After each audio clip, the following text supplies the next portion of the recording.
Oke, kita akan lanjut di codingan React untuk front end developer ya. Jadi sebelumnya kita pernah membuat ranah backend untuk nge-create API dari website atau yang akan kita buat ini kita sebut sebagai market ID atau point of sales secara basic ya. Oke. Pertama, apa sih yang perlu kita lakukan sebagai front end developer gitu ya?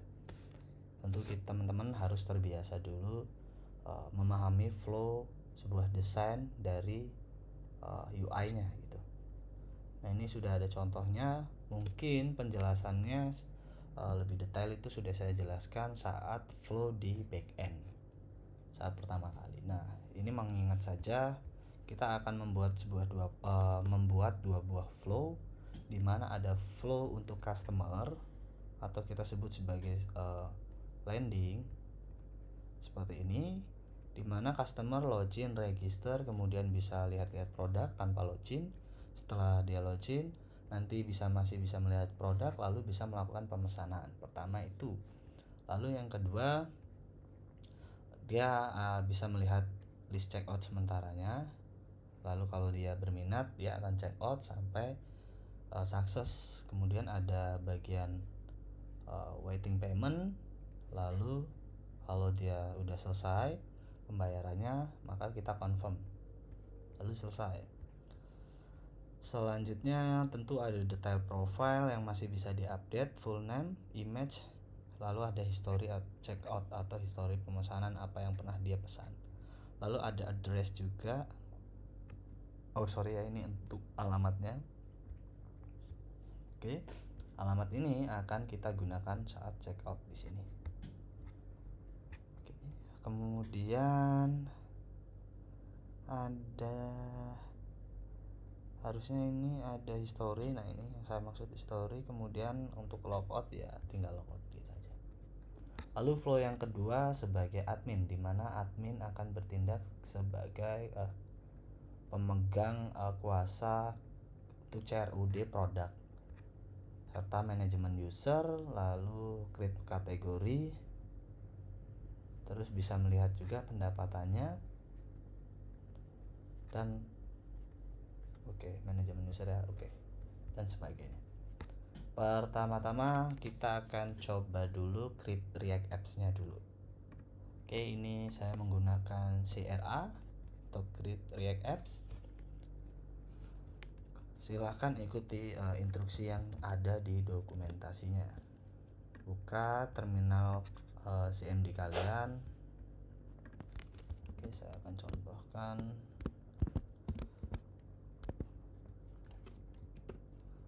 Kemudian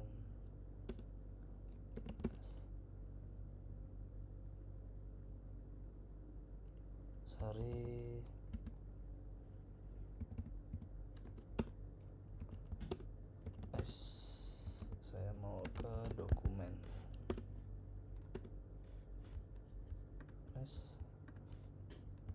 cd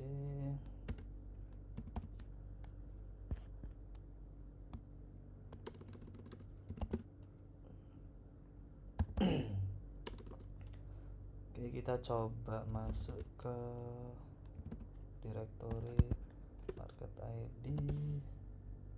Sebenarnya saya sudah create ya, ini sebagai contoh nanti. Ini kita akan create dari awal, kita buat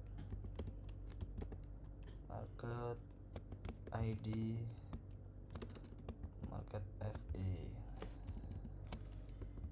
Seperti ini. Mkadir. Sudah existing.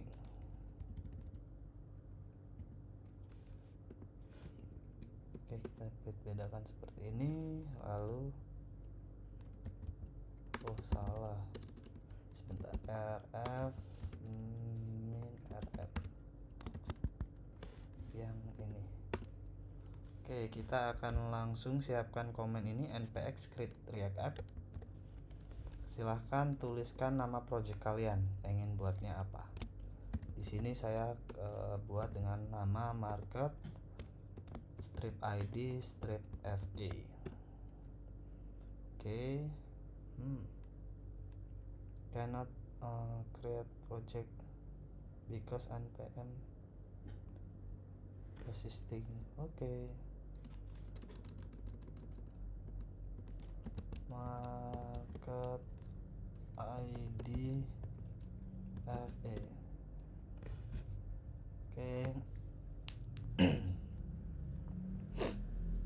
Kita tunggu waktu setting atau install React-nya.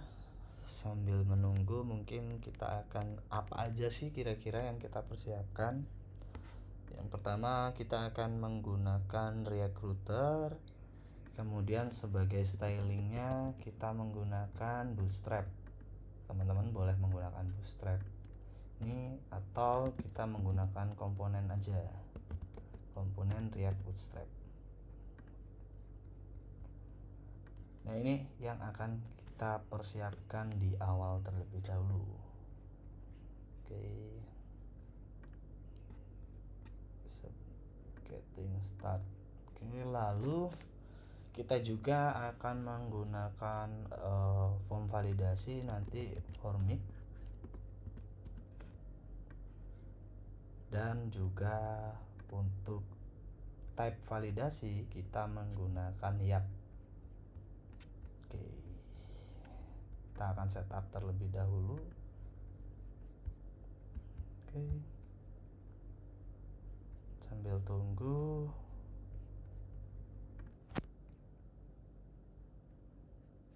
Oke, kita dapat melihat tadi saya stop ya. Sekarang udah selesai stop videonya. Nah sekarang kita akan langsung masuk ke projectnya dengan perintah code arahkan ke direktori yang teman-teman mau dijalankan, yaitu market id. Oke, sorry ya, bukan yang ini, saya close dulu dan save.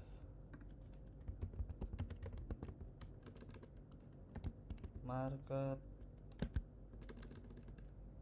step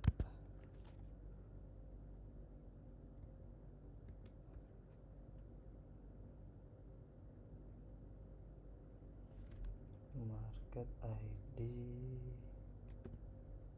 Ini sebentar, ls tadi saya nginit projectnya. Nah dengan perintah tadi saya perintahnya apa ya? Nah ini harusnya market id fa.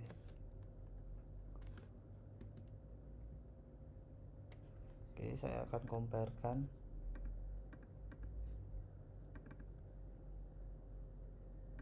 Harusnya ini ya. Oke.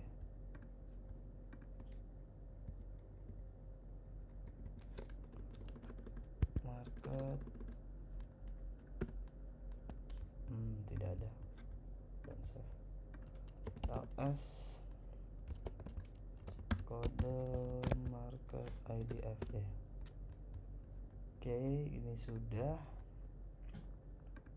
Kita cek dulu node modulnya sudah, src nya sudah. Nah ini teman-teman, kita akan define dulu direktori apa saja yang kita butuhkan. Biasanya asset, nanti ada css, kemudian ada image atau direktori lainnya yang teman-teman butuhkan di dalam folder asset.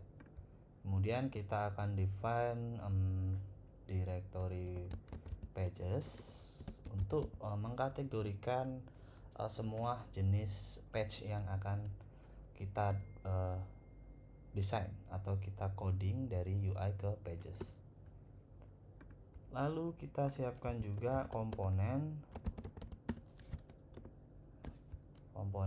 nanti isinya dari pages kita pecah jadi masing-masing komponen. Lalu src pages, mungkin kita akan membutuhkan utils atau bahkan kita membutuhkan store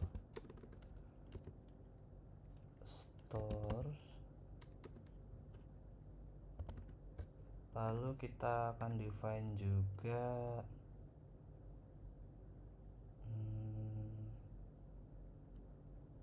routernya, util store router patch assets. Satu lagi, karena ini menggunakan React ya, kemungkinan kita akan membuat satu atau lebih dari custom hook. Saya beri nama hooks. Oke, mungkin define-nya ini aja. Untuk apps-nya saya nggak memerlukan, saya hapus. Di app.js kita nggak perlukan ini dulu, karena kita akan menggunakan bootstrap saja. Hello. Udah seperti ini. Testingnya biarkan saja. Ini juga kita tidak membutuhkan. Kita delete dulu. Index.js, oke, biarkan saja. Seperti ini, logo tidak ada. Oke, script test dah tidak ada yang dirubah. Nah, kita define. Nanti kalau teman-teman membutuhkan CSS, kita define di sini. Oke, sementara sudah, dan kita jalankan codingannya.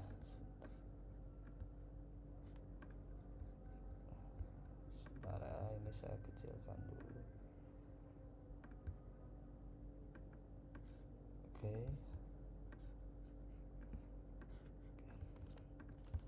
Kita jalankan kodenya. ID,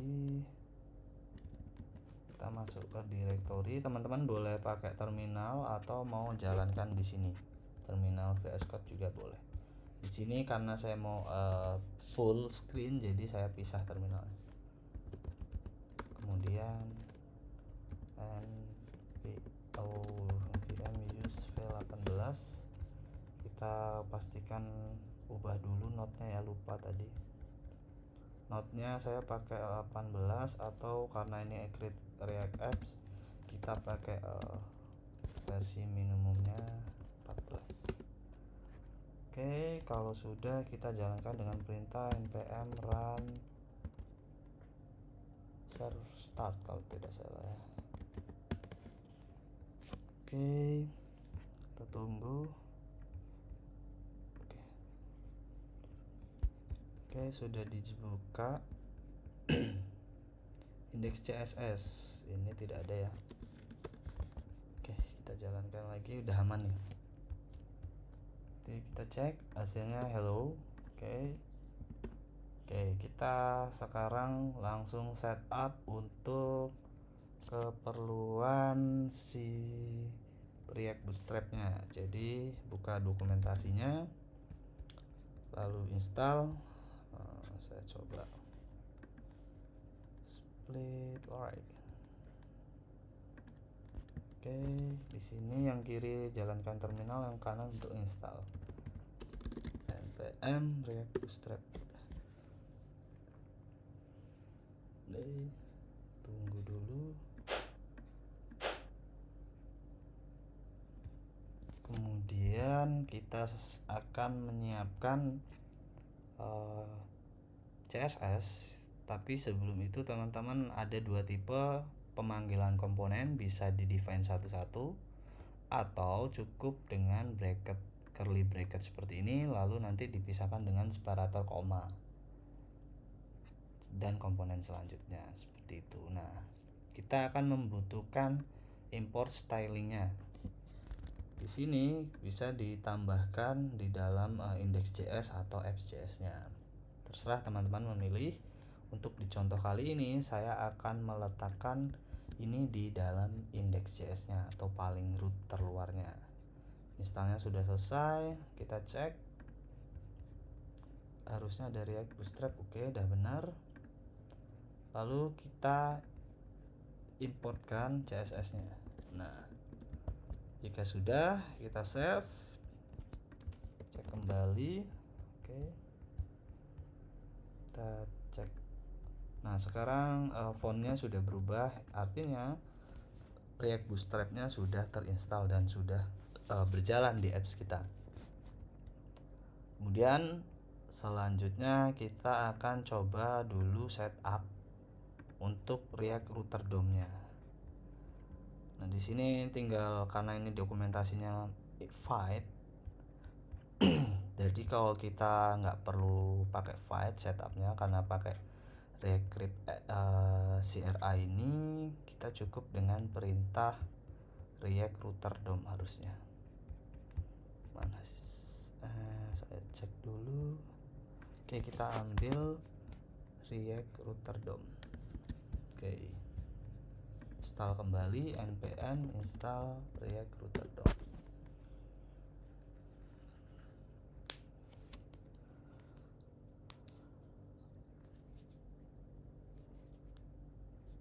Oke, jika sudah, sekarang kita akan setup React Router DOM-nya. Kita akan coba demokan secara simpel terlebih dahulu, dimana kita punya halaman kita sebut products, atau kita sebut paling indeksnya index.jsx. Nah, di sini saya akan membedakan untuk komponen React itu dengan extension JSX, sedangkan JavaScript biasa saya akan membedakan dengan extensionnya JS.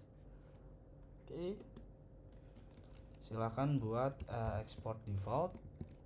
Kita akan kedepannya akan membuat function komponen, tidak mengimplementasikan kelas komponen lagi. Export default function dari namanya kita sebut sebagai home. Oke, berarti ini home aja. Lalu jangan lupa kita returnkan komponen, misal H1 dulu, home. Oke, kita buat hal yang sama untuk komponen about.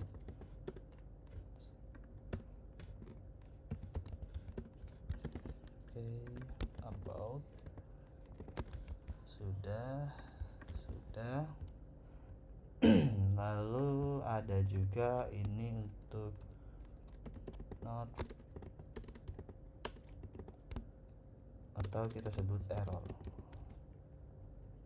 JSP.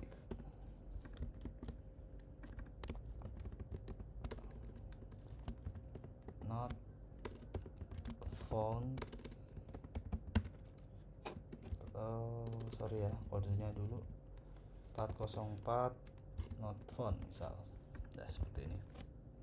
Oke, untuk pages sudah kita setup. Kemudian saya pisah. Untuk router ini saya gunakan sebagai direktori utama untuk handle routing dari si patch apa aja, nanti juga kedepannya patch mana sih yang bisa kita akses tanpa login dan harus dengan login gitu. Nah, itu saya pusatkan di logic dan lain sebagainya di routers. Oke, kita buat direktorinya index.jx. Lalu apa aja yang kita butuhkan?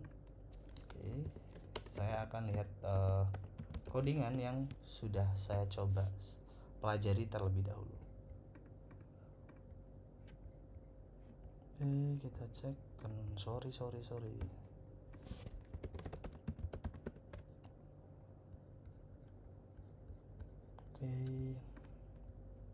kita cek dulu.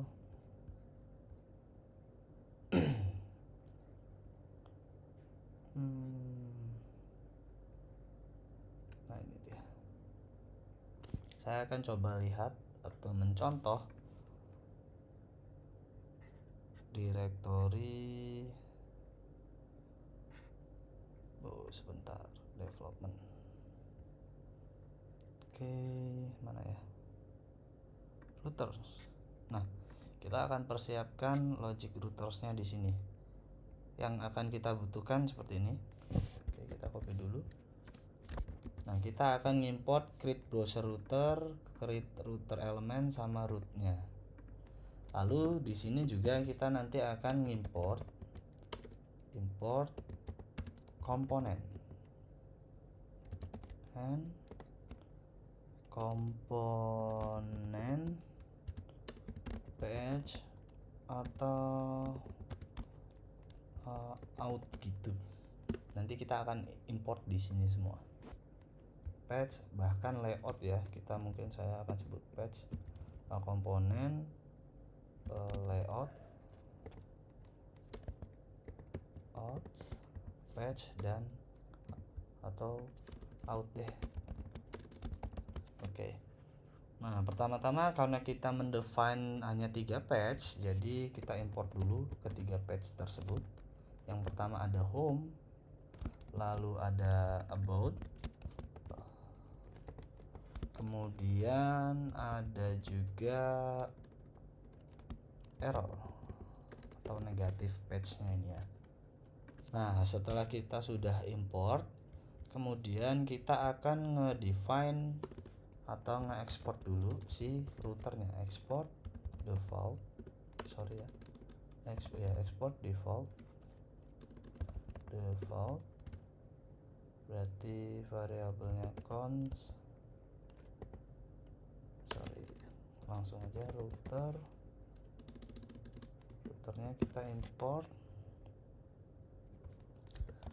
export default create browser, kalau nggak salah ya, browser router, kemudian gini. Oke, ini nggak sama dengan apa yang akan kita ekspor, yaitu isi dari pembungkus elemennya. Create for elements seperti ini. Nah, kita akan menggunakan rootnya ini per elemen, bahkan kita akan define path-nya. Jadi kita panggil root. Oke, root. Apa error, atau mungkin saya bikin ini aja, const router. Oke, di sini export default router. TypeScript saya. Oke, saya pastikan dulu create router element. Sorry, tidak ada objeknya. Berarti harusnya tadi udah benar. Oke, saya pengen style code-nya seperti ini. Nah, sudah ya. Kemudian kita akan ngedefine di mana root ini punya banyak properti. Salah satunya yang akan kita gunakan path ini nanti kalau misalkan slash, mungkin akan sambil dari saya jelaskan dulu. Pertama kita akan mendefine dulu komponen paling high levelnya itu atau paling atas itu apps. Kita panggil elemen pembungkusnya. Jadi semua itu akan dijalankan pusatnya di apps.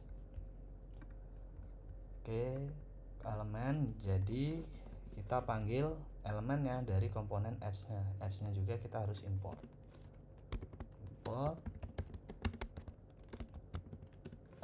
Oke. Kemudian selanjutnya kita panggil lagi root.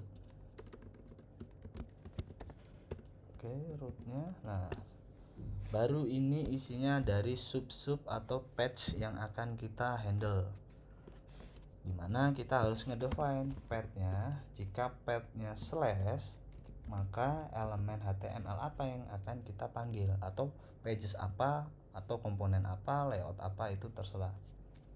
Oke.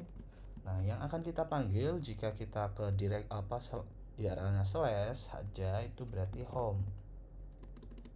Oke, kita panggil home. Lalu kalau di dalam home ini masih mau ada lagi spesifik subprefixnya, misal home/id, silahkan tambahkan di sini lagi root.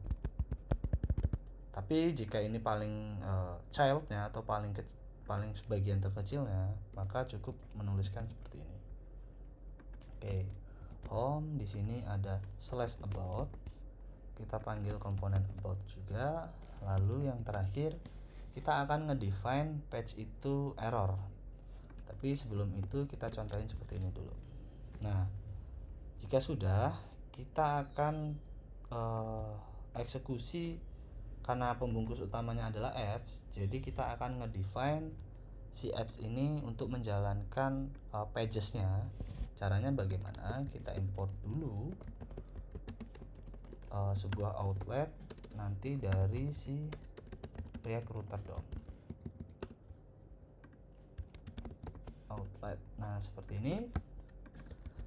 Yang di return kan semua bentuknya ini outlet. Oke, saya pengen manggilnya satu aja. Oke, sudah kita define. Lalu satu step lagi, supaya semua ini berjalan, kita harus ngedefine routernya di dalam sini.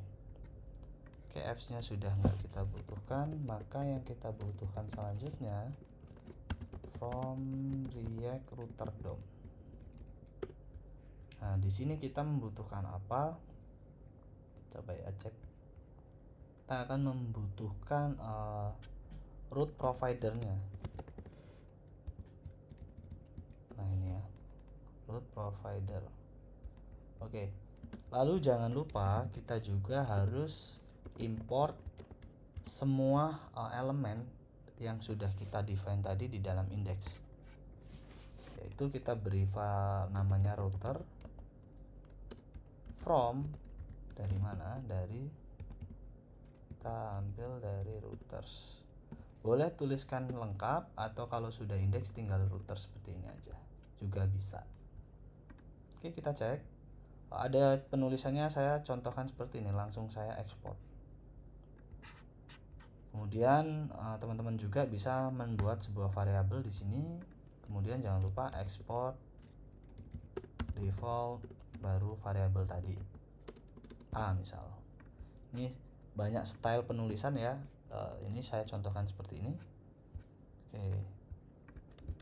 Ini saya save dulu. Lalu kita panggil router ini, router provide ini di sini. Router provider.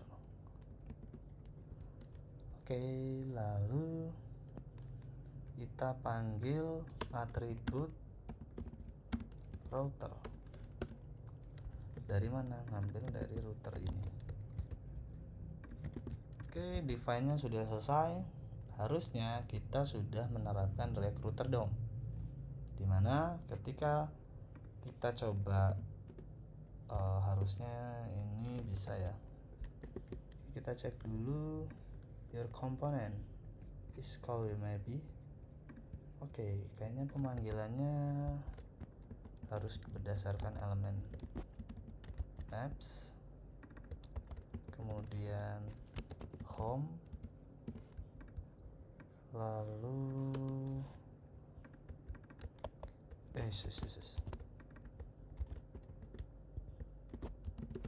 about deh gitu ya. Nah, oke, sudah benar. Nah, sekarang kita coba ke /about, maka dia akan mengarahkan elemennya apa gitu. Jadi ketika teman-teman mendefine mau ke misal kategori /kategori, nah itu yang akan dieksekusi elemen apa.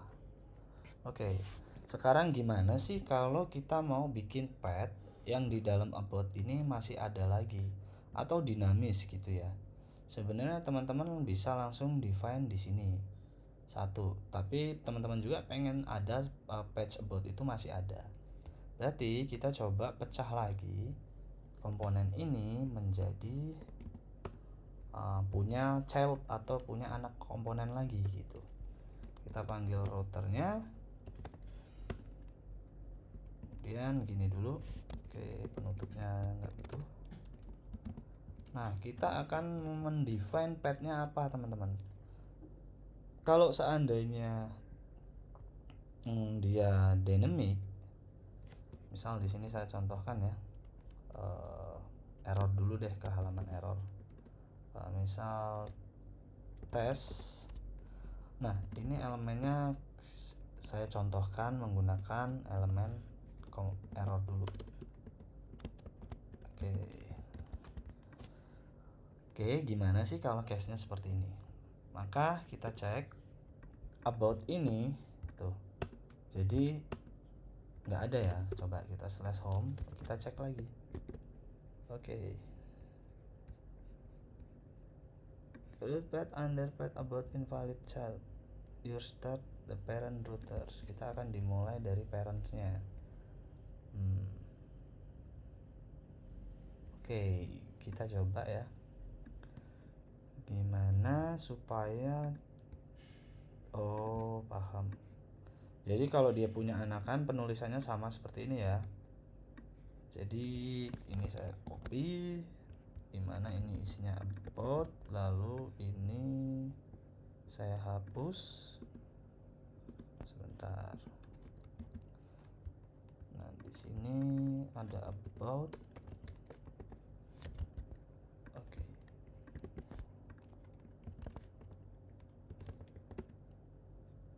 Harusnya kalau gini jadi sejajar deh. Tes. Nah, artinya gini dulu. Coba kita bikin slash about, dimana ini path kosongnya, ini tes. Oke. Tidak bisa. Coba ya. Under path di bawah pod.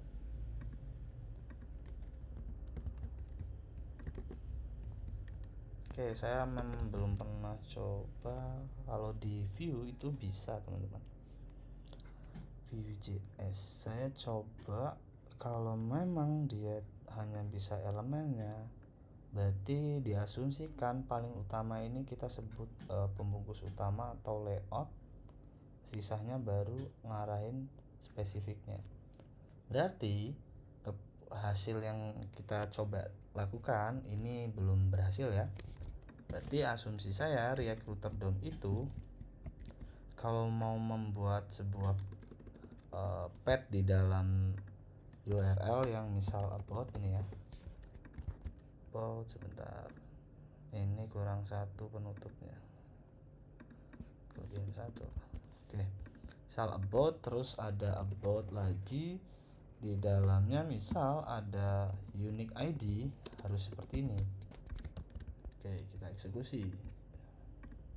Coba kalau about, dia akan di halaman about, kemudian untuk specific ID misal di sini 12. Nah, dia harusnya ke halaman ini.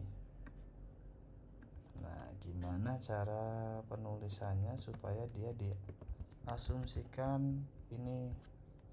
Oke, kita cari ya. Sebelum kita slashing, kita harus mengetahui konsep ini. React Router DOM dynamic route.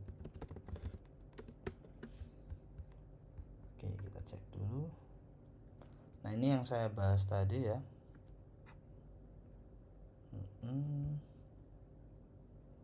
Kita akan mengimplementasikan gimana, elemennya apa, pathnya sudah, ini ngeload kalau ada, actionnya apa.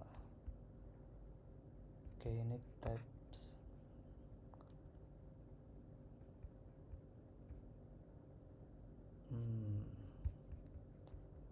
Coba ini ku define home deh.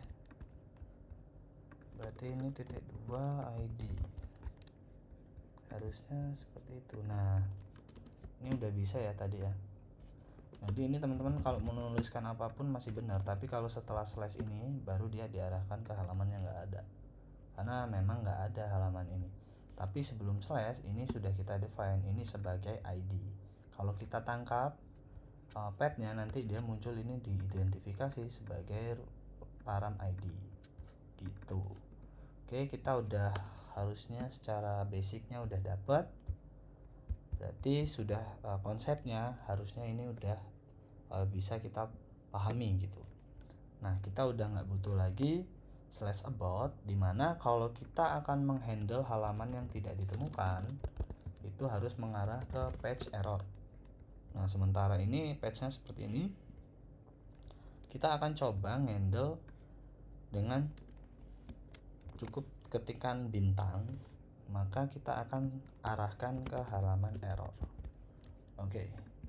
Nah sekali lagi kita coba. Sekarang sudah ke halaman error, not found. Nah di sini kita bisa mengeksekusi aktivitas apa. Misal kalau not found ya udah kasih informasi lagi, atau ada button yang kembalikan ke halaman misal home gitu. Oke, ini contoh pengimplementasikan React Router DOM secara basic. Nah, lalu apa aja sih yang akan kita butuhkan ke depannya untuk mengimplementasi? Kita akan belajar formik. Oke, React Router DOM sudah. Nah, sebelum ke formik, biar rapi, kita sepakati terlebih dahulu di awal langsung setiap ada coding yang kita rubah atau kita buat baru, itu langsung kita deliver code-nya ke GitHub kalian. Jadi silahkan buat repository baru, baik GitHub maupun GitLab. Silahkan dibuat. Di sini market ID FA saya buat seperti ini. Saya private dulu ya. Create. Oke. Lalu jika teman-teman belum pernah menginitkan Git dari awal, silakan ikuti perintah ini. Tapi jika sudah seperti saya ini udah ada Gitnya, langsung ke perintah ini. Oke, kita ke sini. Oke ya. Oke, sudah. Lalu git add, atau ini untuk install aja di sini perintahnya. Nah, untuk gitnya di sini. Git add, kita akan pindahkan perubahan ini. Git commit setup React JS. Oke, saya commitnya seperti ini dulu. Oke, jika sudah, di sini branch-nya main. Kita akan mengkonsep jika codingan ini masih berjalan atau di ranah development, maka branch-nya kita buat development. Git branch, atau langsung aja git checkout min b, langsung akan checkout dan dibuatkan branch baru berdasarkan base Git yang sudah existing sekarang gitu. Berarti langsung development. Oke. Maka kita cek di sini sudah development. Tadi sudah di commit, berarti tinggal git push origin development. Oke. Nah, oke, kita cek. Branch development sudah ada. Kita akan siapkan juga branch main ya. Git checkout min b, karena tidak ada perubahan langsung saya min b ya. Kalau ada perubahan pakai git checkout tanpa min b dulu. Main, harusnya kita define-nya main dulu tadi ya. Karena main sudah ada, berarti tinggal git checkout main. Langsung kita git push origin main. Kenapa kita ngepost 2 juga ya, ngepush juga, supaya codingannya nanti kita development itu di dalam branch development. Main ini ketika development udah selesai, nanti paling akhir main ini kita jadiin di sini. Oke. Kalau sudah, atau kalau teman-teman mau kedepannya mau nge-create lagi, bisa clone dari main aja gitu. Oke, kemudian kalau sudah, nah sekarang sudah clean ya, sudah tidak ada indeks lagi di sini, indikator.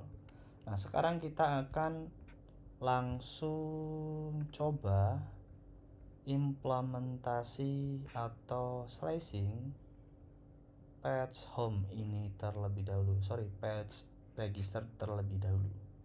Oke, kita akan siapkan ini ada di dalam pages. Kita define semuanya. Teman-teman boleh bikin spesifik directory ya, misal ini mau saya lakukan semuanya di dalam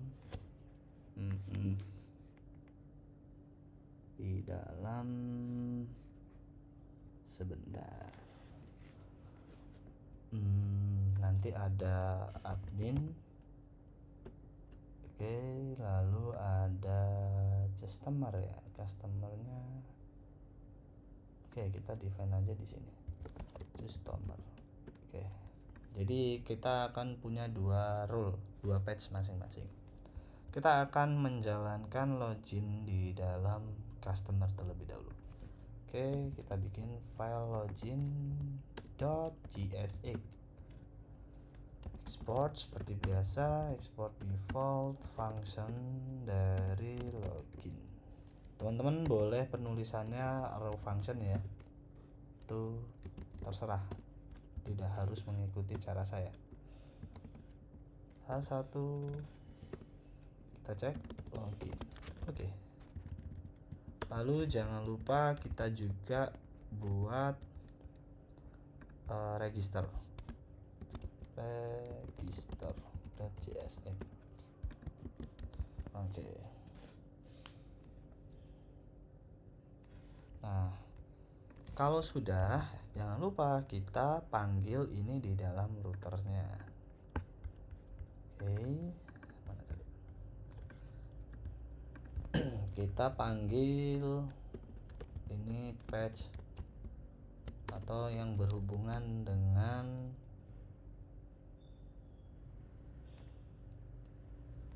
customer. Import login, terus import juga register.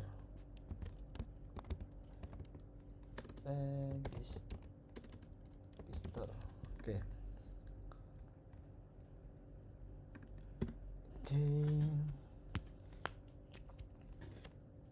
Atau saya biarkan aja, nggak usah di dalam directory customer deh, di luar aja. Nah Kak, jadi kita yang bikin spesifik adminnya aja terlebih dahulu. Oke, ini juga udah berubah ya. Nah, kita harus define dulu kalau ke login /login ya halaman login, kemudian ada juga register, juga ke register. Nah, aboutnya udah nggak kita butuhkan. Oke, ini untuk negatif page.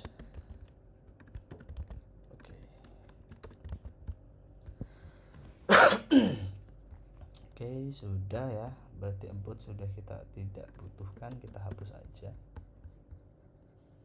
Oke, login register. Nah, kita coba lagi, cek home, sekarang login. Nah, sudah ada juga register. Registernya masih login ya tulisannya, register. Oke, nah sudah. Oke, routernya sudah siap semua. Yang akan kita buat pertama kali yaitu register terlebih dahulu, karena user itu butuh akses untuk atau mendaftarkan diri di website kita atau website market ID ini. Oke, kita akan coba define satu-satu. Saya minimize dulu sidebar kiri saya, lalu ini juga saya close. Oke, kita akan fokus ke HTML ya, fragmen kosong terlebih dahulu. Kita siapkan apa saja sih yang kita butuhkan di dalam page register ini. Nah, tentu ada title, kemudian ada full name, email, dan lain sebagainya. Oke, sebelum itu kita coba define dulu backgroundnya ya. Background ini kode warnanya saya mode developer ini ya, FA. Oke teman-teman, sekarang Figma itu udah update ya, jadi lebih mudah nih untuk developer. Kita bisa lihat kodenya FA ini. Oke, kita akan define sebagai rootnya, berarti biar satu kali inisiasi tapi kita eksekusi di semua page. Sepertinya kita butuh di dalam main, mana main apps ya, sorry, di dalam apps ini kita butuh tag HTML lagi, yaitu main. Nah mainnya cukup satu. Nah ini ada kelasnya kita tuliskan body apps main gitu aja, dash main. Oke. Nah ini boleh teman-teman buat CSS di sini atau saya pusatkan aja di CSS ini. Tulis aja, karena ini untuk apps jadi saya spesifik ya, app CSS. Kita define main tadi, background color itu misal kita cek dulu red. Oke, kita cek kalau red hasilnya seperti apa ya. Oke, belum ada perubahan ya.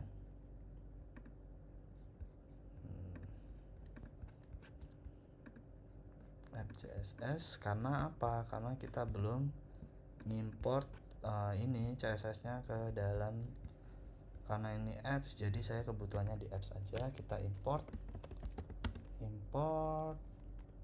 app from, import gini langsung kalau CSS. Kita arahkan ke CSS asset, CSS app CSS. Oke. Nah sekarang udah merah. Kita pengen di semua main warnanya tadi sesuai dengan kode FA ya. Ya FA. Berarti ini aku close aja. Kodenya FA. Oke. Kalau sudah kita set, sebenarnya kita bisa pakai bootstrap ya, cuman ini min height-nya 100%. 100 ph, sorry. Oke, udah nih. Udah, background-nya udah kita setting. Nah, untuk kontainer itu nanti kita sesuaikan aja. Kontainer di specific page aja, nggak perlu kita define secara default. Oke, sudah. Maka kita akan ngomit satu-satu. Kenapa nggak sekalian? Jadi supaya kedepannya teman-teman akan bekerja itu menggunakan atau ngomit ke Git itu berdasarkan fitur masing-masing gitu. Git commit misal featuring atau feature create style apps.css. Oke, kita commit aja dulu, lalu halaman about nggak kita butuhkan lagi. Git commit berarti remove page about, remove. Dah. Oke, kita akan bekerja di 2 file atau 3 file ini. Oke, apps-nya sudah, kita close. Nah, sekarang kita akan fokus ke halaman register. Oke, kita akan menggunakan card ya terlebih dahulu. Register, penulisannya gimana ya registernya? Oke, ini nggak ada ya.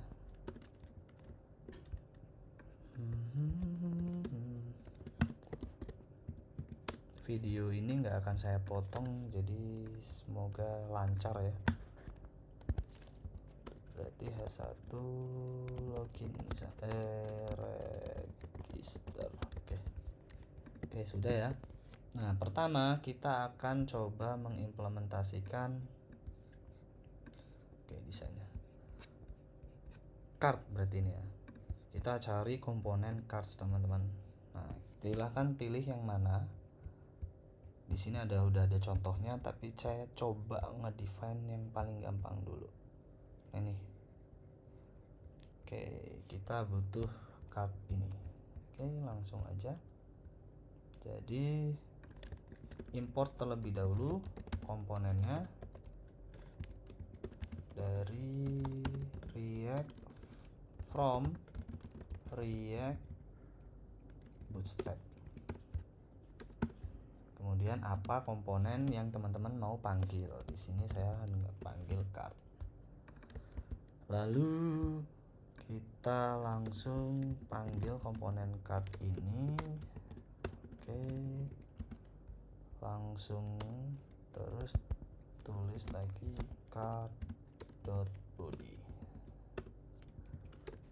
Oke, kita cek dulu. Halo. Nah, dah. Kita coba.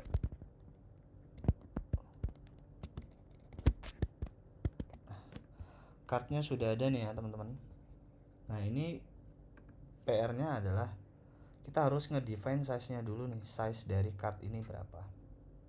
Kalau kita lihat paddingnya itu ini dalam satuan rem ya teman-teman. Sebenarnya bisa ngubah ini mau ke pixel atau gimana. Nah, ini 32 pixel. Nah, ini paling luarnya nggak ada ya. Ini 32 pixel. Oke. Sebentar. Kita akan ngedefine size-nya berapa nih. Size dari si card yang kita punya. Oke, card berarti ini ya. Ini padding total 3224. Oke, kita coba lihat ini mode deh, border radius. Oke. Kita coba gini aja. Nah, kita lihat tanpa mode developer, kita pengen tahu size-nya berapa. Berarti ada di prototype, nggak mungkin. Harusnya ini sih. Width-nya ya, width-nya 392. Height-nya biarin aja. Kita define sekitar ini height-nya, width-nya. Oke, berarti kita bisa menuliskan style width. Nah, width style berapa tadi? 392 pixel. Oke, kita coba cek lagi. Nah, sekarang cardnya udah kecil ya teman-teman. Nah, kita nggak mau terpaku dalam konstan satuan gitu. Jadi semua harus kita ubah ke rem, kecuali kebutuhan tertentu, rem atau RAM dan lain sebagainya. Ini bergantung kesepakatan developer kalian masing-masing. Nah, ini berarti kalau saya membutuhkan 392, saya bagi aja untuk ke rem itu dibagi 16. Jadi ada 24,5 rem. Jadi tulis aja 24,5 rem. Oke, seperti ini. Oke, udah ya. Sekarang posisinya harus ada di tengah-tengah konten ini, teman-teman. Nah, artinya card ini harus dibungkus sebuah elemen baru. Ya, mungkin saya menggunakan div atau section boleh. Section. Nah, di sini. Kita tambahkan kelas dari si bootstrapnya. Display flex. Kemudian just. Nah, ini nggak muncul ya suggestionnya. Ini harus saya restart lagi.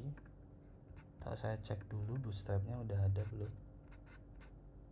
Bootstrapnya nggak diaktifkan. Oke ya, tailwindnya saya matiin dulu. Nah, udah. Reload. Oke. Display flex, justify content center. Oke, kita cek dulu. Nah, ingat ya, untuk row columns ini nggak saya atau flex grid nggak akan saya jelaskan. Teman-teman bisa pelajari aja dari React Bootstrap atau tutorial lain gitu. Secara konsep, display flex itu akan membagi dari sisi kiri ke kanan gitulah gampangnya, membagi nanti akan terbagi gitu. Nah ini kalau justify content center ya senternya dia dari kiri ke kanan kan, senternya di sini.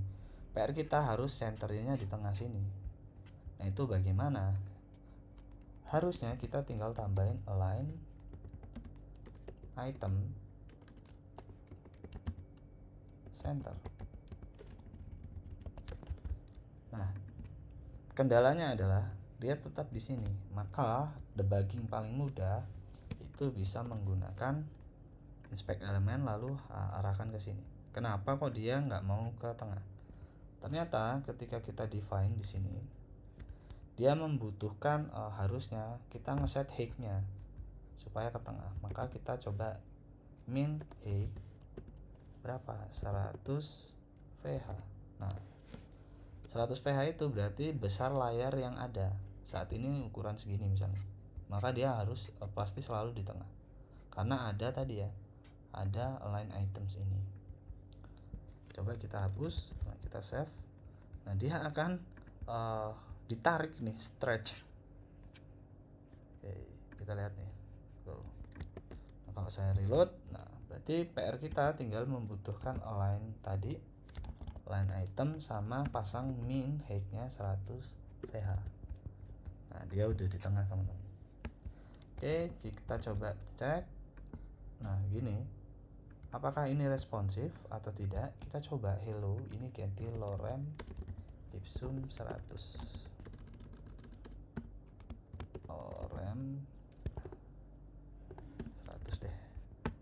Oke, kita cek. Nah ini harusnya sudah sesuai dengan ini ya, sesuai dengan size. Oke, berarti kita akan define saat ini langsung ke desainnya. Yang kita perlukan register ya. Kita ubah mode developer lagi. Register. Kita tuliskan title-nya. Saya pakai H4 misal register. Oke. Peraturannya itu sudah jelas, sudah dituliskan di dalam sini. Typography ya. Heading-headingnya ada di sini. Nah, coba kita cek sini lagi. Kalau teman-teman lihat di sini, itu saya menggunakan heading 4. Nah, maka sebelum jauh kita ke sini, kita akan ngedefine atau membuat standar typography sesuai dengan yang kita define di sini gitu. Jadi kedepannya itu teman-teman itu nggak akan mengalami perbedaan size gitu, atau tiba-tiba antara titel A dan titel komponen B itu berbeda, padahal sama-sama harusnya. Jadi kita harus menerapkan konsep ini dari awal. Makanya kita akan mendefine CSS di sini. CSS di sini saya akan fokuskan ke typograph. Typograph.css. Oke. Kita akan define terlebih dahulu satu-satu typograph-nya teman-teman. Dimana kita harus bisa import juga. Berarti kita sepakati kalau tadi apps kan ada di dalam apps ya. Typograph atau sifatnya global ini kita akan taruh ini di paling luar. Kita define di sini. Import set CSS typograph CSS ya. Oke, sudah kita import. Kita akan nge-define satu persatu. Pertama untuk heading dulu. Heading, oke. Nah, di sini kita akan nge-define H1. Sesuai konteks ya. Ingat, jangan sama dengan kelas yang ada di Bootstrap. Jadi kita kalau title berarti kita tulis saja heading. Pemisahnya adalah strip 1. Nah, seperti ini. Coba kita cek ya heading 1 ini ada enggak. Kelas heading. Nah, kata-kata heading ini enggak ada. Berarti aman nih. Kita akan tulis heading 1 sesuai dengan ini ya, dokumentasinya. H1 itu bold dan size-nya 32. Berarti font size 32 pixel, atau kita convert dulu 32 ke dalam rem, maka dapat 2 rem. Oke, 2 rem. Font size-nya sudah. Lalu kita akan panggil bold-nya. Font weight. Bold itu 700. Kemudian kita sebenarnya bisa di copy ya ukuran ini. Kita copy aja nih kalau teman-teman males ngedefine-nya. Nah, bahkan color-nya juga udah di-define gitu. Cuman kan untuk teks atau color ini mungkin kita bisa ganti-ganti, cuman ukurannya kita butuhkan gitu. Jadi colornya nggak perlu kita define. Oke, udah. Heading sudah, poppins nggak perlu karena si red bootstrap sudah poppins. Oke, ini 32 rem. Oke, selanjutnya kita akan ngedefine untuk heading 2. Nah, untuk memisahkan berarti kita karakternya pakai dash bawah aja. Dash 2. Nah, underscore ya maksud saya. Oke, H2 tinggal copy aja teman-teman. Nah, seperti ini. Kita nggak perlu colornya. Kita save. Berat sama font tipenya. Oke. Lalu 28 dibagi dengan 16. 1,75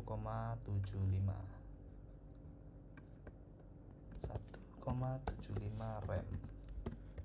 Oke, kita akan define H3 nih. Harusnya secara struktur itu sama teman-teman, cuman beda di bagian sininya aja.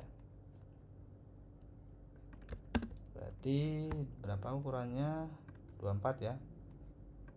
24 bagi 16, 1,5. Oke, ini H3, ini H3. Lalu ada heading selanjutnya. Heading 4, heading 4. Heading 4 itu di angka 20. Mana tadi kok hilang? Angka 20. Oke. 20 per 16. 125. 125. Oke, heading 4. Kemudian heading 5, 6. Oke. Kita ubah dulu 5. 5 itu ukurannya 16 ya, harusnya 1 rem. Kemudian yang terakhir ada heading 6. Itu 14. 14 bagi 16. 0,875. Oke, jika sudah heading sudah kita define, maka selanjutnya adalah subtitle atau subheading. Nah, ini bisa kita sebut heading atau title. Oke.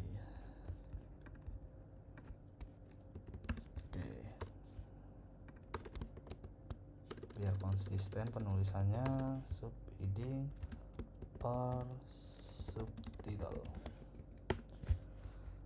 Kita coba cek, ada 5 varian nih. Nah, ini ada standarnya. Kita copy aja biar cepat. Berarti sub dash dash heading. Heading dash dash 1. Underscore ya, bukan dash, sorry. Nah, ini aliasnya biar di sini tetap ada supaya teman-teman kalau lupa ini apa ya ada informasinya gitu. 24 16 sekitar 1,5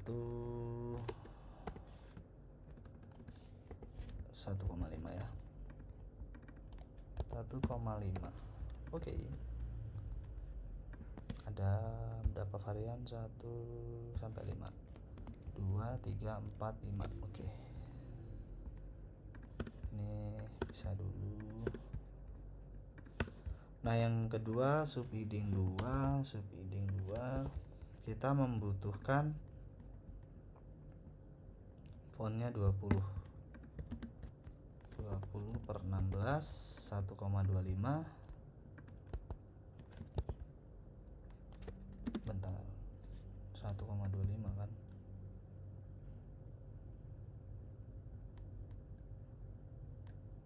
Oke, ini 20 ya tadi ya. Oke.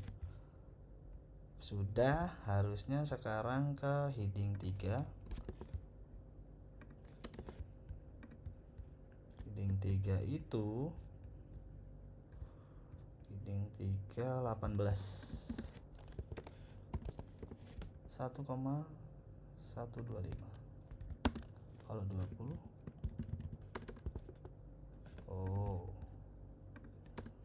nah ini 1,125.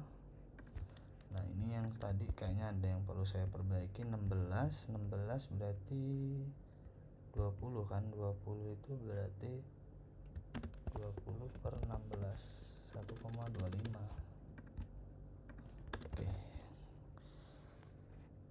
Oke, udah bener. Heading 3 sudah, sekarang heading 4. Subheading 4 16 dan 14. 16 berarti 1 rem. Oke. Kenapa nggak aku define ini? Oke. Rem. Oke. Lalu yang satu terakhir yang subheading 5 itu 14 ya. 14 itu sama, ukurannya berapa tadi? 0,875 rem. Oke, subheading sudah selesai. Dan terakhir itu ada namanya paragraf. Oke, jadi kita akan define paragraf. Nah, kita akan define dengan sebenarnya ada ukuran di sini ya. Punya Bootstrap itu kelas kalau nggak salah teks atau font, lupa, teks SM misal, nggak ada ya. Oke, misal font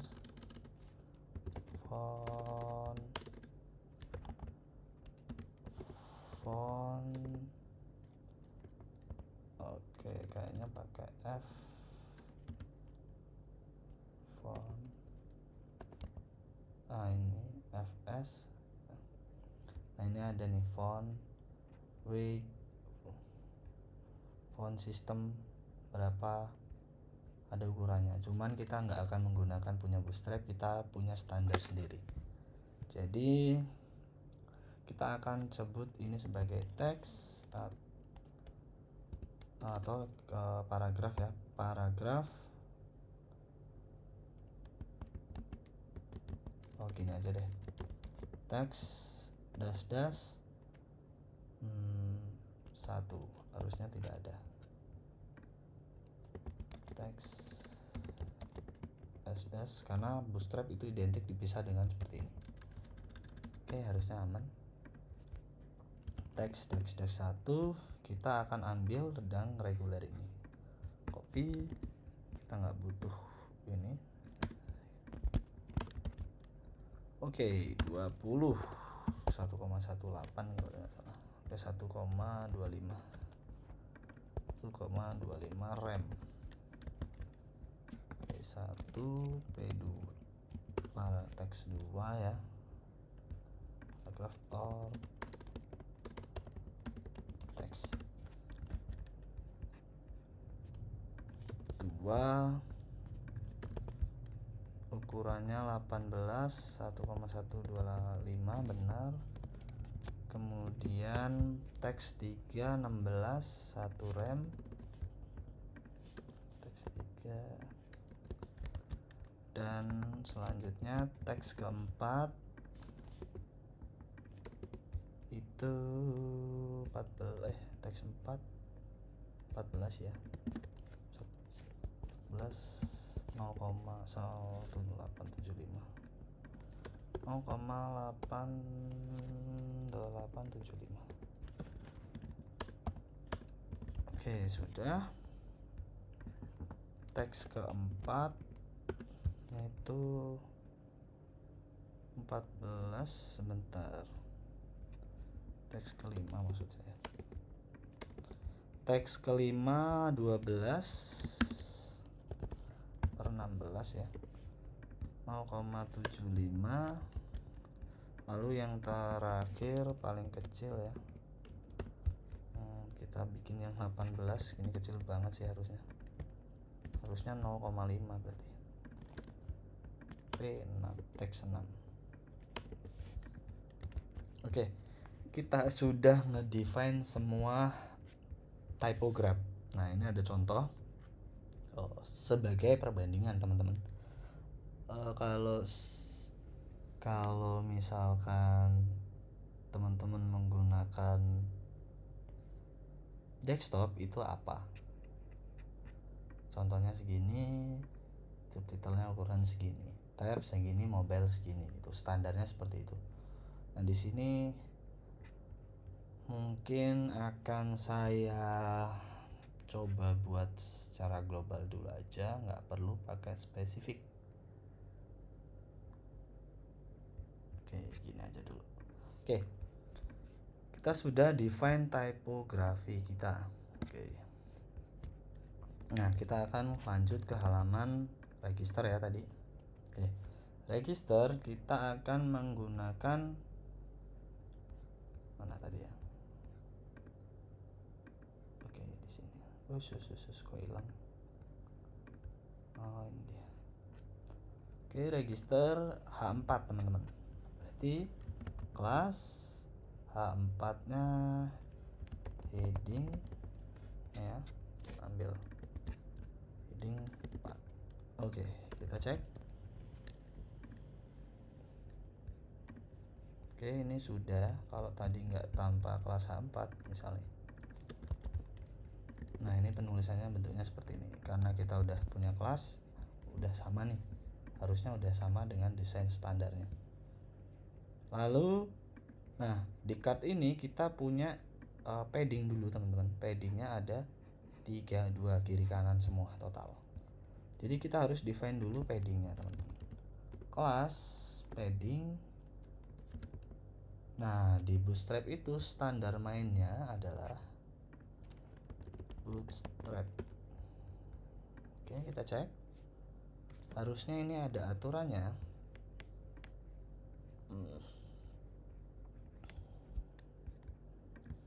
Misal padding. Oke, sebenarnya ini ada aturannya teman-teman. Property, size, dan size. Oke, ini apa sih sebenarnya? Sama breakpoint juga bisa nih. Oke, margin top, ms. Jadi spasi dikali 0,25 sekian berarti ya. Nah, ini ada aturannya ya teman-teman. Space. Nah, kita harus tahu nih kalau satu itu nilainya berapa gitu loh, si spacernya ini. Nah, kamu dapat menambahkan spacer sendiri kalau mau ngedefine ya. Kita lihat aturan dari kalau kita lihat sekilas ya, negatif margin itu value nya sekitar 0,25 dikali 16 berarti. Nah, berarti 1 itu nilainya 4. Oke, berarti kelipatan 4 harusnya ya. Mungkin ini juga bisa salah gitu. Karena kalau ngelihat dari peraturan ini, 1 itu memang 4, tapi 2 itu kelipatannya teman-teman. Kelipatannya. Jadi 4 berarti 8 ya kan. Kemudian 1,5 kali 16 24. Nah, ini kan. Oh, berarti 4, 8, 16 24. Bagaimana ini? Harusnya sih gitu. 16. 16 ini 24 kan, berarti 4, 8, 16, 24. Nah ini tinggal dihitung aja kelipatannya berapa teman.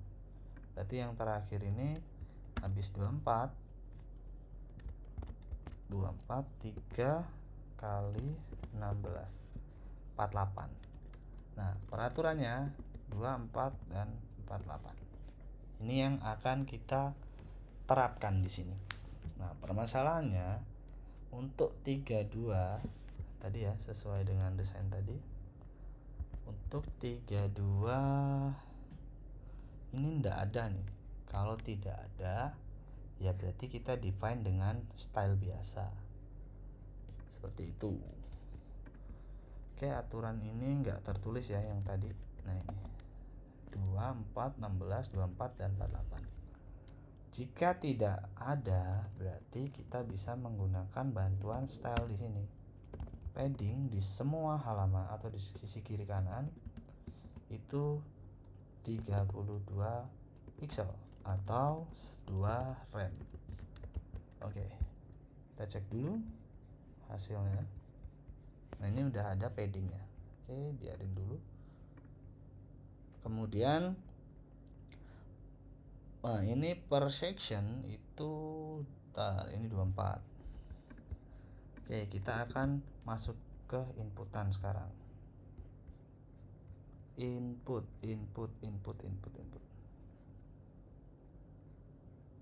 Langsung aja inputnya mana sih, form text ya, atau saya ambil yang form control ya. Form input. Saya cek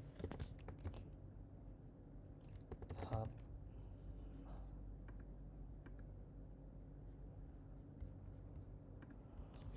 Sebentar, saya cek dulu. Oh, ini yang baru.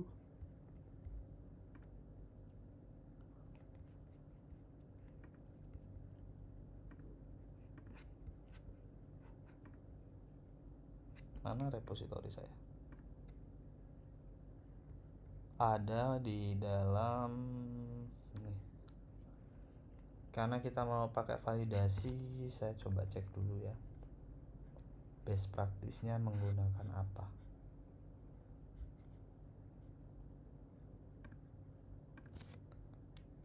Pages, login.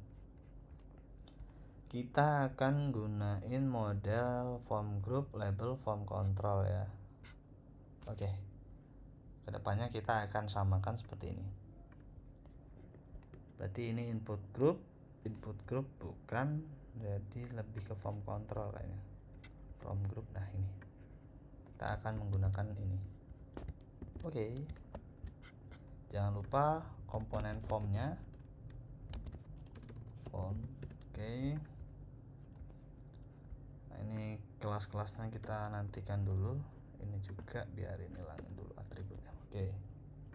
Yang akan kita butuhkan pertama full name, email, dan password. Oke, labelnya kita define full name. Lalu tipenya apa? Text. Placeholdernya Elon Musk.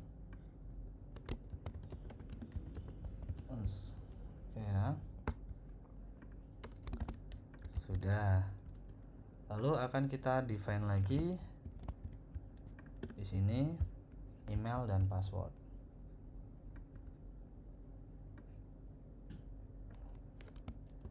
Email. Berarti sini tipenya email. Email di sini placeholdernya example at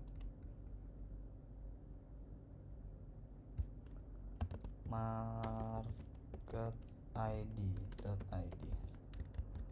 Oke, kita cek lagi ya, sudah berapa set apa.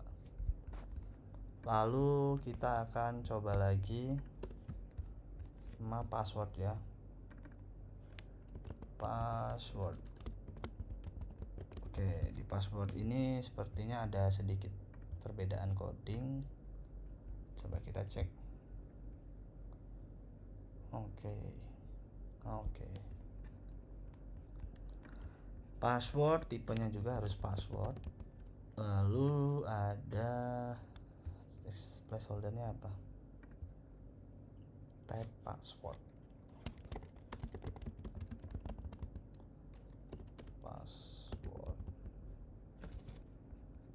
Bukan gitu ya, maksudnya ini kita ganti aja password. Oke.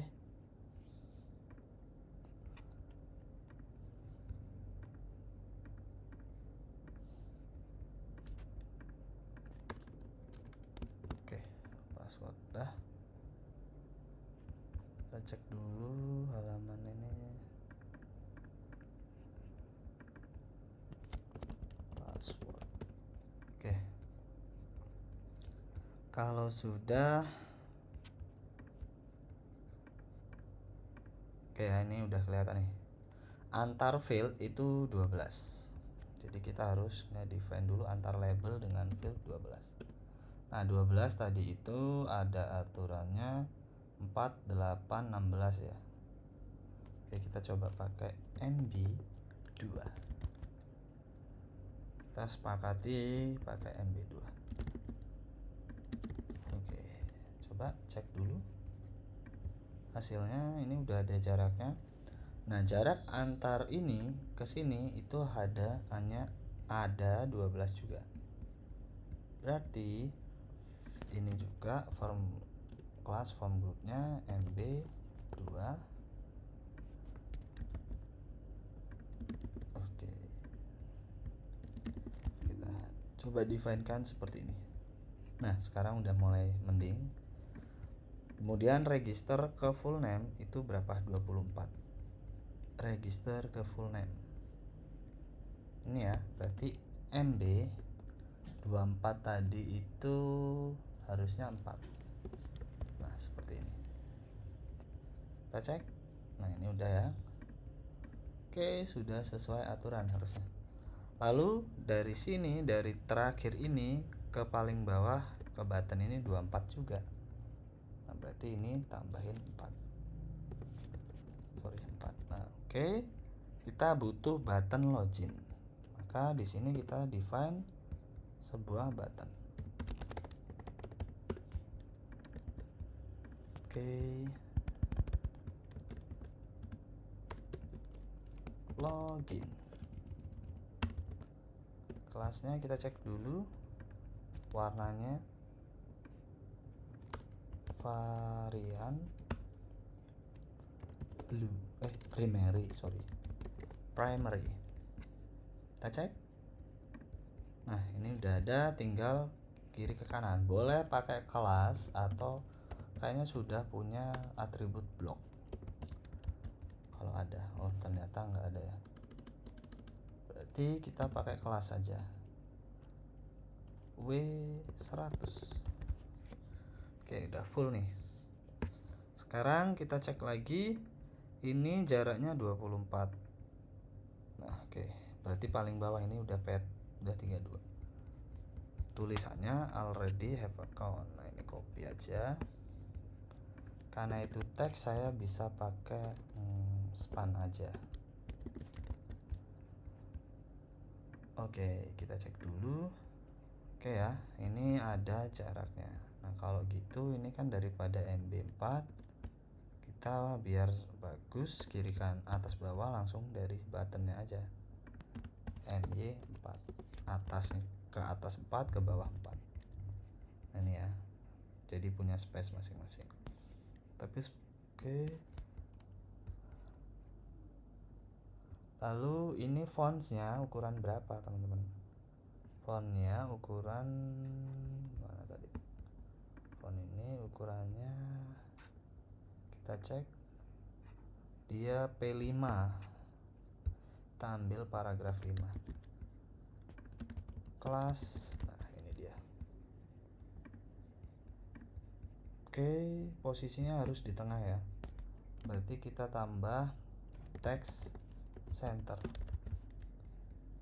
Nah, ini berarti pakai padding, pakai paragraf aja. Oke, udah tengah. Tapi dia kalau paragraf itu selalu punya karakter margin bawah. Jadi kita hilangkan dulu margin bawahnya biar space-nya sesuai. Oke, di tulisan login itu ada underscore dan bisa diklik. Berarti ini kita bungkus dengan tag HTML A seperti ini. Cuman ini kan harusnya single page application ya, redirect ke halaman lain itu tanpa ngeload page. Jadi kita bisa menggunakan bantuan atribut link dari React Router DOM from React Router DOM. Nah, seperti ini. Kita pakai atribut link. Kita ganti link. Nah, tambahkan mau kemana gitu. Kalau ini berarti ke pad login. Oke, kita cek terlebih dahulu hasilnya. Nah, sudah teman-teman, sudah sesuai nih. Kalau diklik login, dia akan ke halaman login. Oke, kita cek. Is okay, aman. Oke. Secara desain sudah kita terapkan nih. Lalu kita akan langsung, seharusnya teman-teman tuh secara front end tuh harusnya slicing terlebih dahulu. Slicing itu berarti teman-teman membuat kode dari tampilan UI ini dieksekusi gitu. Baru kita integrasi ke API. Cuman sekali lagi karena ini full stack, teman-teman juga udah tahu API-nya gitu. Kalau kita bekerja di sebuah perusahaan itu membutuhkan namanya API kontrak. API kontrak itu sebenarnya API dummy yang FE bisa gunakan untuk slicing sembari langsung fetching data gitu. Nah, kalau belum ada, biasanya front end itu pertama slicing dulu. Nah, kita udah punya Postman-nya, udah punya backend-nya karena kita ngoding sendiri, jadi langsung saja kita integrasikan setiap halamannya. Oke. Setelah sudah, berarti kebutuhan kita pertama membuat state ini ada gitu. Nah, di sini kayaknya kita nggak pakai karena kita mau menggunakan form validasi, langsung aja kita implementasikan sekalian apa itu Formik gitu ya.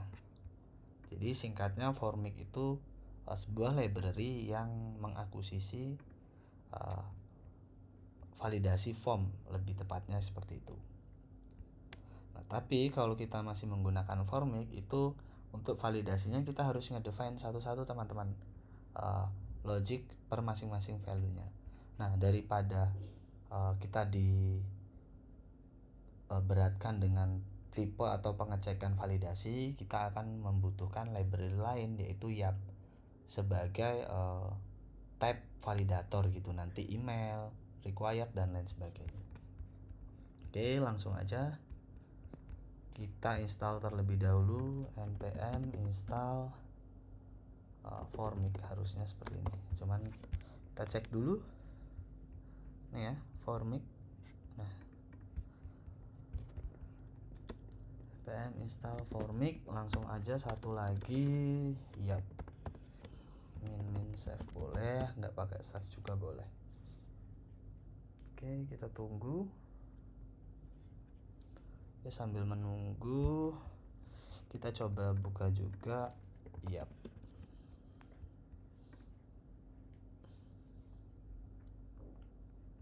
Nah, teman-teman bisa baca dokumentasinya di GitHub maupun di npm ya. Ini tipe-tipenya ada banyak di sini, bisa teman-teman pelajari aja. Oke. Jika sudah, kita cek form installnya sudah selesai ya ini. Berarti kita cek dulu memastikan package JSON-nya sudah ada. Yap, dan Formik. Ya. Oke. Langsung kita implementasikan. Import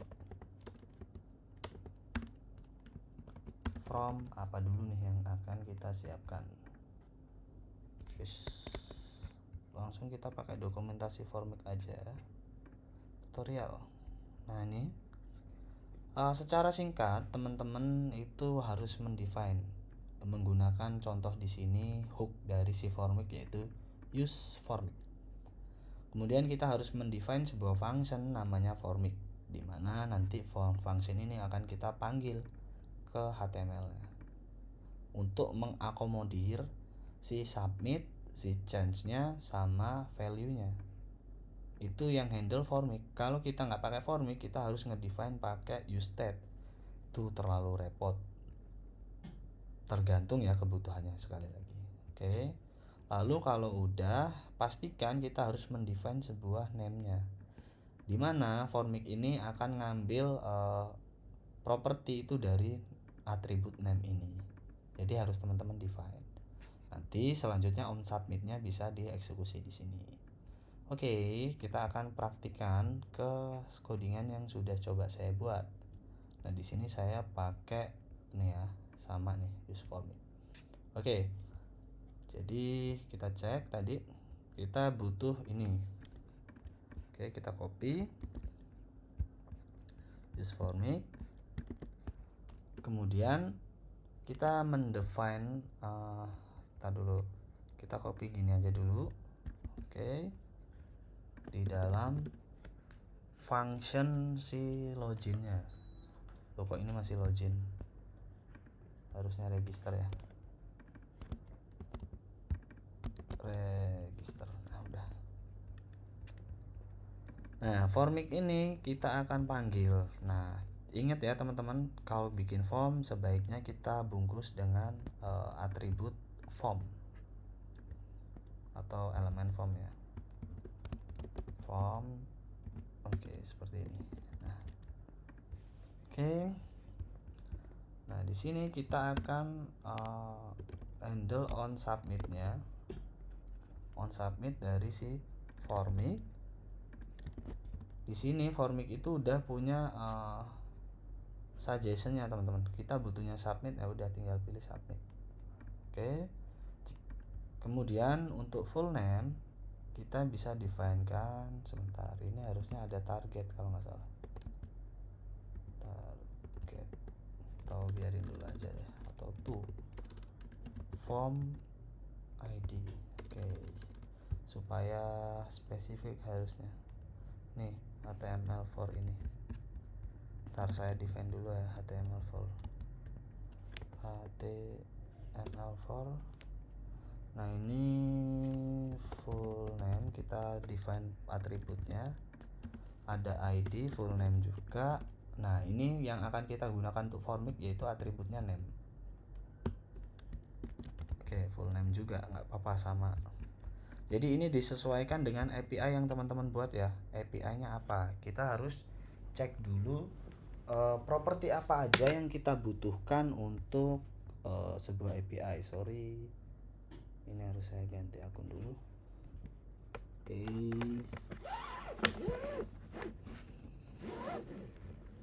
Kita coba cek workspace.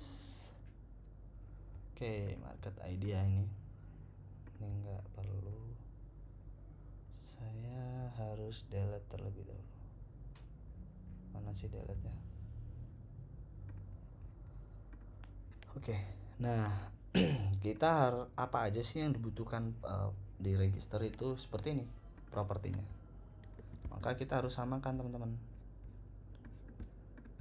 harus samakan di sini juga, berarti biar enak gini aja. Nah, oke, apa aja yang harus kita define lagi? Jangan lupa value-nya harus kita define dari mana. Formik dot siapa yang harus kita ambil. Nah, kita mau sepakat seperti apa dulu? Kita cek di contohnya ya. Nah, di sini itu value-nya tinggal ambil value dari mana? Dari email. Email ini dari mana ya? Teman-teman namanya apa gitu. Berarti values ya. Coba kita cek. Ya, values dot ngarahin kemana? Ke full name ini. Oke. Nah, Selanjutnya kenapa tadi suggestionnya muncul email? Nah, karena di sini kita hanya mendefinekan email. Berarti sebaiknya kita copy aja semua ini. Oke. Di sini kosong dulu. Kemudian email dan password. Nah, seperti ini. Jadi ini tinggal full name, harusnya kita ketikkan di sini. Ini suggestionnya munculnya, nah full name, email dan password. Oke. Lalu satu lagi jangan lupa on change-nya. Ini juga yang handle si format. Kita harus ngambil change-nya harusnya ya. Handle change. Nah ini. Oke, benar nih handle change sudah. Oke. Oke, kita akan coba satu dulu. Oke, seperti ini atau langsung define saja semuanya. Lalu tambahkan lagi di sini ID-nya email. Lalu nah ini akan ada kaitannya sama HTML sama ID ini. Nih contohnya. Ketika kita klik ini, nah dia akan fokus ke sini. Nah kalau belum kita define tuh, dia nggak akan fokus. Nah for HTML dan ID ini akan saling berkaitan. Nah, lalu kita akan define type formatnya email. Copy aja ini, langsung ke sini, ganti email. Sudah. Lalu jangan lupa tuliskan lagi ini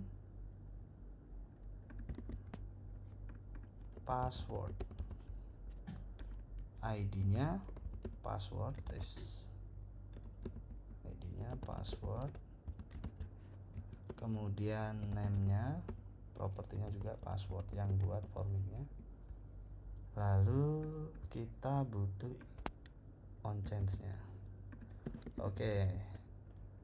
Kalau sudah, jangan lupa di sini karena udah dibungkus form, kita tambahkan submit. Oke. Nah, kita akan cek hasilnya pakai console log aja. Log ini sub ini values. Oke, values ini dapat dari sini ya, teman-teman. Nah, kita cek secara hasilnya seperti apa. Oke. Nah, ini masih bisa, harusnya ke validasi, nggak boleh kosong. Apa sih yang kita butuhkan untuk validasi form tersebut? Nah, di sini kita harus membutuhkan mana ya? Sebentar. Nah, ini logic validasinya. Nah, kita harus membutuhkan validate di sini. Oke, kita cek dulu ya. Nah, kita membutuhkan validasi skema kalau pakai ya. Tapi kalau teman-teman menggunakan manual itu tinggal panggil aja validate. Perbedaannya itu aja.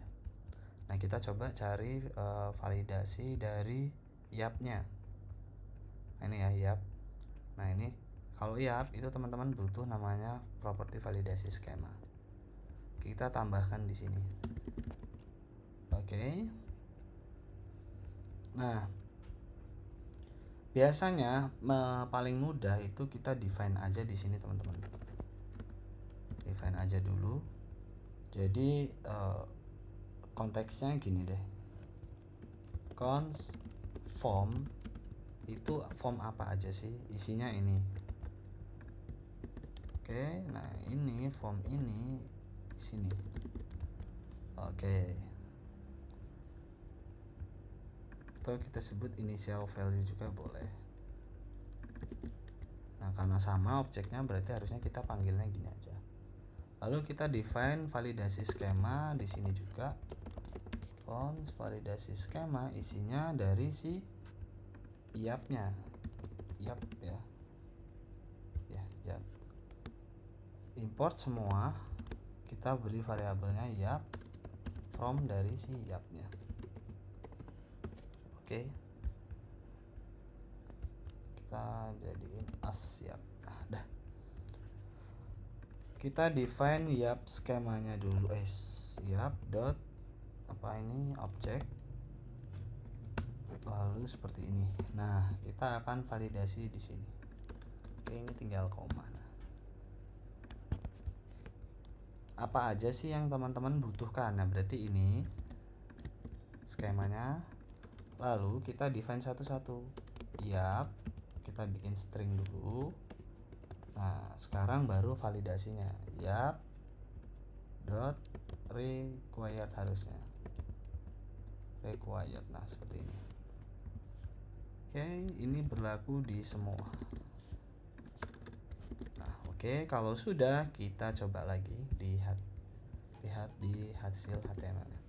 Kalau tadi kita tekan tombol login itu muncul konsol lognya, sekarang sudah tidak, teman-teman. Nah, artinya form kalian harus diisi semua dulu dengan benar, baru nanti ke eksekusi. Loh, ini kok keisi? Oh alah, belum diubah ya password. Oke. Nah, kita cek lagi. Nah, tipenya harus sesuai dulu. Nah, baru bisa, teman-teman. Nah, problemnya adalah ketika kita pencet seperti ini itu nggak ada informasi apapun. Jadi kita sebagai pengguna website tuh nggak tahu ini kenapa. Pasti kita akan berpikir, oh berarti ini ada bug. Nah, sebenarnya kita harus nambahin satu message wording. Nah, kita akan lihat dulu sebentar ya.